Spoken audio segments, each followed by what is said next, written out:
1, 2, 3, start. Welcome sir.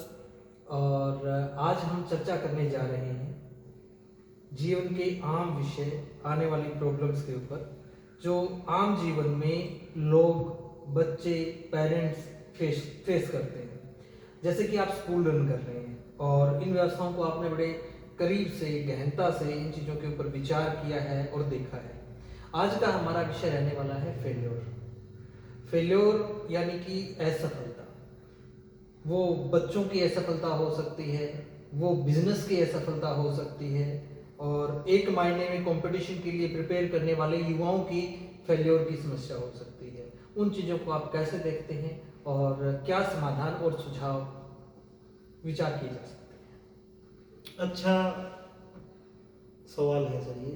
और आजकल parents और बिजनेसमैन सब डरे भी रहते हैं कि कहीं फेल हो गए तो, और सभी जो है वो सफल ही होना चाहते हैं, और असफलता का डर तो देखो सबको लगता ही है। पर इसको अगर आपको अंदर से समझना है तो मैं आपको एक छोटा सा उदाहरण देना चाहूँगा। मान लो हम बाइक लेके जा रहे हैं, हम दोनों ही जा रहे हैं, और वो बाइक जो है वो एकांत जगह पे जहाँ पे कोई नहीं देख रहा है वहाँ हमसे गिर गई, फिसल गई, तो हमारे ऊपर क्या फर्क पड़ता है? इस कंडीशन को आप एक बार यही रखिए। दूसरी कंडीशन आप लगाइए कि हम वही बाइक लेके जा रहे हैं और मार्केट के बीच में वो हमसे स्लिप हो गई, जहाँ पे हमें कुछ लोग जो है वो खड़े होके देख रहे हैं। दो प्रक्रियाएं आपके सामने हैं, तो मुझे बताएंगे सर दोनों में से फर्क कहाँ पड़ता है? ऑब्वियसली जहाँ लोगों ने देखा, नोटिस किया, उन्होंने क्या सोचा होगा और तरह तरह के विचार, और जहाँ किसी ने देखा ही नहीं, नोटिस क्या हमें उस टाइम पे ये फर्क पड़ रहा है कि जब हम एकांत में गिरे थे ना तो हम हमारी चोट देखते हैं और हम उससे सीखने की कोशिश करते हैं कि भाई हमसे जो गलती हुई है ये दोबारा ना हो। और लेकिन मार्केट वाली जगह पे हमारे अंदर ये क्वेश्चन आता ही नहीं है कि चोट लगी कि नहीं लगी या हमने कुछ सीखा, नहीं। वहाँ पे सिर्फ एक ही क्वेश्चन आया कि लोग क्या सोच रहे होंगे, क्या देख रहे होंगे। डर भी लगता है, शर्म भी आती है, खुद को कमजोर भी महसूस करते हैं, है ना। तो एक्चुअल में आप समझ गए होंगे कि फेलियर दोनों जगह पे हुए हैं, लेकिन मार्केट वाली जगह पे हमें प्रॉब्लम अलग तरीके की आई और एकांत वाली पे अलग जगह की। और इसी में मैं आपको डीप समझाना चाहता था कि डीप में जब जाएं तो फेलियर से कोई नहीं डरता है। लोगों को प्रॉब्लम होती है क्रिटिसिज्म से, आलोचना से। प्रॉब्लम फेलियर नहीं है, फेलियर तो सिखा के ही जाता है। प्रॉब्लम आती है आलोचना से, जब लोग क्रिटिसाइज करते हैं। कोई बच्चा गया हुआ है दूर पढ़ने के लिए, कंपटीशन को फाइट करने के लिए, और उसको डर रहता है कि पड़ोसी क्या कहेंगे, रिलेटिव क्या कहेंगे, अगर मेरे से नहीं हुआ तो मम्मी पापा क्या कहेंगे, इतना पैसा खर्च हो गया। वो इस चीज से डरता है। कोई बिजनेस कर रहा है, किसी ने छोटा मोटा बिजनेस स्टार्ट किया है, तो वो उसको डर लगता है कि अगर बिजनेस फेल हो गया तो क्या कहेंगे लोग। यानी हर जगह प्रॉब्लम आलोचना में है, फेलियर में नहीं है। एक तो समझने वाली बात। और जो ये आलोचना है, क्रिटिसिज्म, ये भी अच्छा होता है और बुरा भी होता है। अच्छा और बुरा आलोचना? बिल्कुल। आलोचना तो आलोचना है, तो अच्छी और बुरी का क्या उसमें संबंध है? बिल्कुल है सर, यही तो बातें सोचने समझने की, सीखने की है। अगर हमने ये सारी चीजें सीख ली तो जिंदगी बेहतरीन होनी शुरू हो जाएगी, हमें फिर प्रॉब्लम से डर नहीं लगेगा। मैं आपको अच्छे क्रिटिसिज्म के कुछ एग्जाम्पल देता हूँ, जैसे उदाहरण देता हूँ, कुछ लाइनें देता हूँ। तो वो हो सकती हैं, जैसे ही आपने बेटा, टीचर बोल सकता है, आपने बेटा लेख जो है ना आपका आंसर तो बहुत अच्छा था, पर आपकी लिखाई थोड़ी और अच्छी हो सकती थी। दोस्त कह सकते हैं कि आपका सुझाव तो बड़ा अच्छा था, पर इसमें समय थोड़ा सा ना और कम लगे तो और अच्छा है। कई बार दोस्त बैठे हैं, कहीं जाने का प्रोग्राम बन गया, टूर का, टूर लेके चलेंगे, सुझाव आपका बड़ा अच्छा है, लेकिन पैसे और सोचो कि किस तरीके से कम हो सकते हैं। ये ये पॉजिटिव आलोचना है। घर वाले जैसे कई बार बोलते हैं कि स्कूल में पढ़ाई तो बहुत अच्छी करता है लेकिन सुबह जल्दी तैयार नहीं होता। बिजनेस के मामले में कह देते हैं कि बिजनेस तो बड़ा अच्छा करता है, ये लोगों को संभालता बड़ा अच्छा है, बस अकाउंट जो है ना वो इससे ढंग से नहीं होते, थोड़े से अकाउंट पे और ध्यान दिया करो, उधार कम दिया करो। यानी इसको आप पॉजिटिव आलोचना क्रिटिसिज्म लेके चलो। यानी ऐसे लोग आपको अच्छा ही कहेंगे, उनसे आपको कभी डरने की जरूरत नहीं है। वो आपकी हर असफलता के अंदर आपके साथ खड़े मिलेंगे और वो आपको सिर्फ ये बताएंगे कि आप असफलता से सफलता की ओर क्या कुछ अपने अंदर चेंज लाके जा सकते हैं। और ऐसे लोगों को बच्चों के मामले लगा लो या बड़ों के लगा लो, जो इस तरीके से बिहेव भी करते हैं ना लोग किसी के साथ में, तो वो जब भी सबसे पहले प्रॉब्लम होता है तो वो उन्हीं से डिस्कस करता है जाके, और सफल होता है तब भी सबसे पहले उन्हीं से। और अगर हम दूसरी टाइप की बात करें, बैड क्रिटिसिज्म, बुरी आलोचना, उसकी पहचान करनी जरूरी है। हमें बच्चों को, खुद को, परिवार को, बिजनेसमैन जो है उसको ये समझना होगा। ये समझने का तरीका है कि दूसरी टाइप की जो मैं आलोचना बता रहा हूँ उन लोगों को छांट के रखना है और उनको जब भी वो उस तरह की बातें बोले तो आपको एक ही बात बोलना है, इग्नोर दिस। कोई भी पर्सन हो सकता है, कोई भी व्यक्ति हो सकता है, चाहे वो आपका कितना नजदीकी क्यों ना हो, अगर वो इस तरह की लाइनें जो अभी बोलने वाला हूं उनका यूज करता है, इग्नोर। आपकी जिंदगी अच्छी हो जाएगी।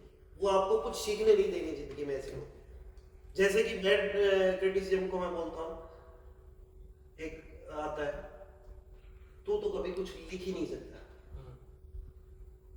तेरे से कुछ नहीं होगा। दोस्तों के बीच में बैठे हैं, तेरा सुझाव कोई मायने नहीं रखता, तू तो ऐसे ही बकवास करता रहता है, तेरे तो सारे काम जो है ना, काम और बातें बच्चों जैसी, तू ढंगा कुछ खरीद के ला ही नहीं सकता, तेरे से बिजनेस कभी हो ही नहीं सकता, कभी तेरे से पढ़ाई होगी ही नहीं, ये हमेशा बेकार ही रहना है, तेरी जो बोली हुई बातें हैं वो तो चुभती है कानों में। यानी एक अच्छे में क्या बोलेगा इंसान, अगर चुप भी रही है कि आप यार बातें तो बड़ी अच्छी करते हो लेकिन थोड़ा धीरे बोला करो, ये अच्छा है। दूसरी तरफ ये तो कान फाड़ के रख देता है हमेशा, यानी उसने आपके कॉन्सेप्ट को समझा ही नहीं, वो तो सीधा उसको आपको नीचे ही दिखा रहा था, उसने डिक्लाइन कर दिया टोटली कि आप कोई मायने नहीं रखते। तो ये जो बैड क्रिटिसिज्म वाले लोग हैं, यानी बुरी आलोचना करने वाले लोग हैं, इनको हमेशा इग्नोर करो, परवाह ही मत करो। ये जो लोग हैं ये हमेशा, आप चाहे कितने ही सफल हो जाना, चाहे कितने ही अच्छे हो जाना, ये लोग आपको हमेशा क्रिटिसाइज ही करेंगे, वो भी बैड, यानी ये आपके बुरे आलोचक ही रहेंगे।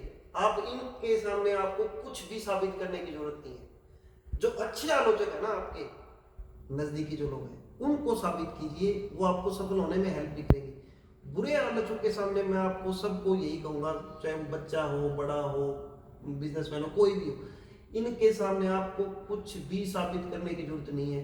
और आप अगर आप इन लोगों को जानते हो, आपने देखा है, तो आपने अगर जिंदगी में तरक्की भी कर ली ना, तो भी आप देखना वो लोग आपकी टांग खींचने में कभी पीछे हटेंगे ही नहीं, वो कभी आपको सही साबित नहीं होने देंगे। सर, अब इसमें आपने सबसे पहले कहा कि फेल्योर कुछ नहीं होता है सर, एक आलोचना होती है, जिसकी वजह से हमने फिर इसको कैटेगराइज किया दो हिस्सों में, अच्छी आलोचना और बुरी आलोचना। अच्छी आलोचना के आपने बहुत अच्छे कुछ पॉइंट्स बताए, बुरी आलोचना के आपने बताया, पर आम जन को, एक बच्चे को भी समझ में आ जाए, कोई ऐसे एग्जाम्पल भी हो सकते हैं जिससे बिल्कुल है, रियल लाइफ हम रिलेट कर पाए। रियल लाइफ दे देता हूँ आपको। जैसे हमारे पूर्व राष्ट्रपति डॉक्टर एपीजे अब्दुल कलाम, एक बार की उनकी स्टोरी है, आपको गूगल पे मिल भी जाएगी। कोई रॉकेट लॉन्च होना था जिसके अंदर देरी होगी, तो मीडिया, बड़े साइंटिस्ट सब पीछे पड़ गए थे उनके। उनसे पूछा गया कि सर आप जवाब क्यों नहीं दे रहे हो, तो उन्होंने कहा कि जब मैं जवाब देने जाऊंगा तो मेरा वो टाइम जो है वो खराब हो जाएगा। और उन्होंने नहीं दिया किसी भी तरीके की आलोचना पे ध्यान, और फिर उन्होंने वो रॉकेट लॉन्च भी किया और वो सफल भी रहा। और अगर नजदीकी से देखने हैं तो आजकल बच्चे क्रिकेट बहुत देखते हैं। क्रिकेटर्स के एग्जांपल ले लो, सचिन इतने बड़े खिलाड़ी रहे, सचिन तेंदुलकर इतने रिकॉर्ड्स हैं उनके नाम, लेकिन क्या वो आलोचना के शिकार नहीं हुए? बहुत बार अच्छी बुरी, लेकिन लेकिन वो फिर उन्होंने उन पे ध्यान नहीं दिया, वापस आए। MS धोनी को ले लो, उनकी भी आलोचना होती है। विराट कोहली इस टाइम के सबसे अच्छे प्लेयर्स में से एक स्टार प्लेयर, उनको भी झेलना पड़ता है। रोहित शर्मा, अपने टाइम के जितने बड़े क्रिकेटर्स रहे सबने झेला है। यानी जब इतने बड़े जो हैं लोग, उनको बुरी आलोचना झेलनी पड़ती है, तो जाहिर सी बात है हम तो नॉर्मल इंसान है, तो इससे डरना नहीं चाहिए। फेलियर्स हमेशा सिखाने के लिए आता है सफलता सफल होना सिखाती है। बस आलोचना को अंतर जो है ना वो समझना है, और कुछ नहीं। मलाला यूसुफजई को ले लो, उन्होंने औरतों के लिए, लड़कियों के लिए पढ़ाई के ऊपर कितना ध्यान दिलवाया कि इनको पढ़ना चाहिए, जिंदगी में आगे बढ़ना चाहिए। बहुत से लोग उनके पीछे पड़ गए थे। वो अपने देश की आलोचना के बहुत शिकार हुए थे।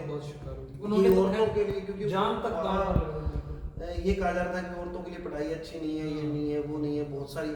और उसके बाद में भी वो डटे रहे, उन्होंने बहुत मेहनत की, बहुत काम किया, अपनी जान दांव पे लगा दी। एक लड़की और है, और उसके बदले में उनको विश्व का सबसे बड़ा सम्मान जो है, या विश्व के सबसे बड़े सम्मानों में से एक नोबेल पुरस्कार दिया गया। वो कैलाश सत्यार्थी जी के साथ नेल्सन मंडेला इस चीज के एग्जाम्पल है। और भी ढेरों एग्जाम्पल ऐसे पड़े। सिंपल बात है सर, अगर आपको सफलता की ऊंचाई पे जाना है ना, तो आपको जो बैड और गुड क्रिटिसिज्म है, अच्छी और बुरी आलोचना जो है, उसको आपको समझना होगा, किसको स्वीकारना है और किसको इग्नोर करना है। ये आपको सीखना, यही सरलता, यही सफलता।